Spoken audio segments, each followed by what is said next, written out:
Hi Godfrey. Jeez, wanneer laas het ek jou gesien? Waar was jy die laaste ruk? Hi Pule, my man. Nee, het gaan goed bro. Ek werk hard. My besigheid hou my aan die hardloop. En ek werk eintlik nou ook. Wat? Jy laat werk soos 'n partytjie lyk. Jo, dis die punt. Almal wil deel wees van die ervaring wat ek aanbied. Ek dog jy was ernstig oor musiek maak. Ek is meer ernstig as wat ek nog ooit was. Maar ek moes begin fokus op die volhoubaarheid van my besigheid. Hoe my vriend? Wat bedoel jy? Nou by een van my eerste shows was daar heel wat mense. Maar party van hulle wou nie eers R20 vir 'n kaartjie betaal het nie en hulle het gewaai.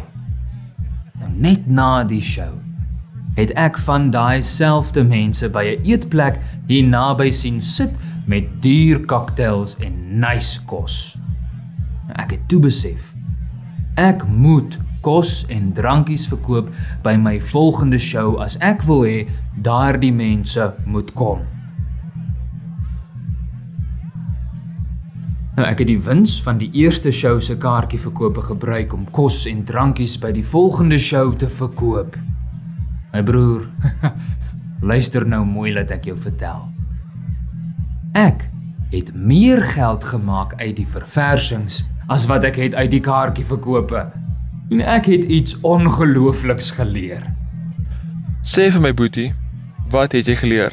Ek het geleer dat as jy wil geld maak, nou die tipe geld wat 'n mens nodig het om die kwaliteit musiek te maak wat ek graag wil maak, sal ek die hele ervaring moet verkoop.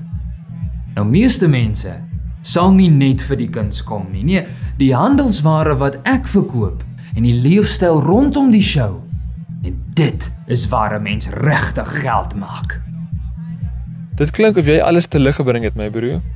En dit lyk of dit 'n maklike proses was. Glad nie, Pule. Wat jy nou sien, is die resultaat van harde werk en baie mislukkings. 'n Party van daai eerste shows was glad nie goed nie. Maar ek het my oog op die prys gehou en na die toekoms gekyk. Nou terselfdertyd het ek aan my musiek konstant probeer verbeter. Maar ek het geweet waarheen ek op pad is en ek het 'n plan gehad. Ek kan nie merch bekostig om te verkoop nie. Geld is baie skaars. Pule. Ek het met 'n langtermynplan gewerk. Nou die merch, dit het wel deel geword daarvan omdat daar 'n aanvraag daarvoor was. Nou jy moet 'n strategie hê. Maar jy moet ook na jou gehoor luister en dit wat hulle wil hê, deel maak van jou strategie. Nou, ek het my visie vertrou om te kan regkry wat ek wou, maar ek het ook aanhou luister na my gehoor. En selfs toe mense in my gesig vir my gelag het en gedink het my idees is mal, het ek aanhou werk aan my plan. Hoe weet jy wat jou gehoor sê? Hoe hou jy by? Dis net nie moontlik om 'n survey te doen na elke show nie. Ek het probeer. Bedryfsgeheim, my vriend. Jy moet op Twitter, TikTok en Instagram bly lees waaroor die mense aangaan deesdae. En dit is dan wat jy vir hulle moet gee. Mense sê altyd vir jou wat hulle wil hê. Damn, dis so waar. Ons besef nie hoeveel inligting ons beskikbaar het met die druk van 'n knoppie nie. Veral wanneer jy besef die kaartjie is nie die enigste kommoditeit nie. Jy moet die hele beursie vasvat.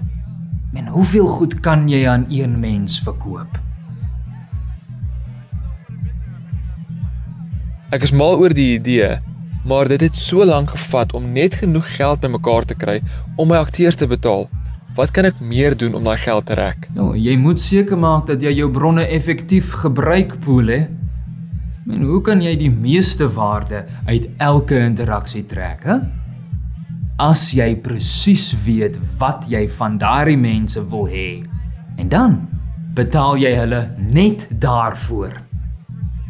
Nou, ek het gesukkel met my bemarking. En toe het iemand voorgestel ek kry 'n bemarkingsagent. Nou ek kon nie bekostig om hulle vir die hele show te betaal nie. Maar party van hulle het 'n per uur rate gehad.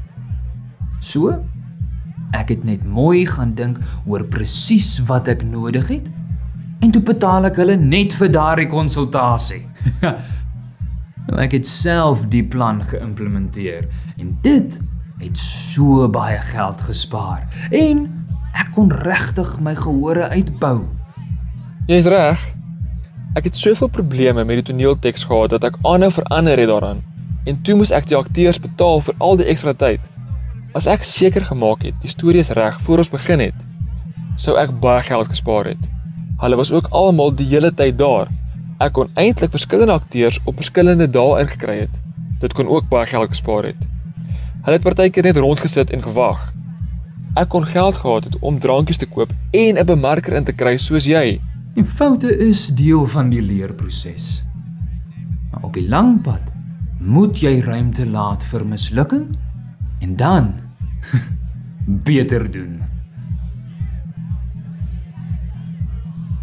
Een ding wat ek wel geleer het, is om met selfdissipline my optimale werksomstandighede te koester.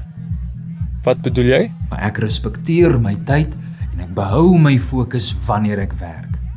Ek kyk na my fisiese en geestelike gesondheid en beskerm my grense. Nou, as ek goed na myself en my medewerkers kyk, skep dit dan 'n produktiewe omgewing. Ek weet watter kwaliteit werk ek kan produseer as ek op my beste is. Dit maak soveel sin. Ek was so moeg en gestres toe ek daai toneel geskryf het en dit het so baie tyd gemors. Ek het altyd net aan die volgende dag gedink. Ek het myself so verwaarloos dat ek nie die energie gehad het om langtermyn te dink nie. Dit moet verander. Ek wil regtig 'n suksesvolle en volhoubare besigheid bedryf. Die lang pad is moeilik. Maar ons kyk na die langtermyn trajekte oor tyd. En ons hanteer ons talente en inhoud as bates en ons gemeenskappe as medebeleggers. Dan word dit moontlik. As jy suksesvol is, voeg jy waarde tot jou gemeenskap toe. Dankie Godfrey. Jy het my regtig geïnspireer vanaand.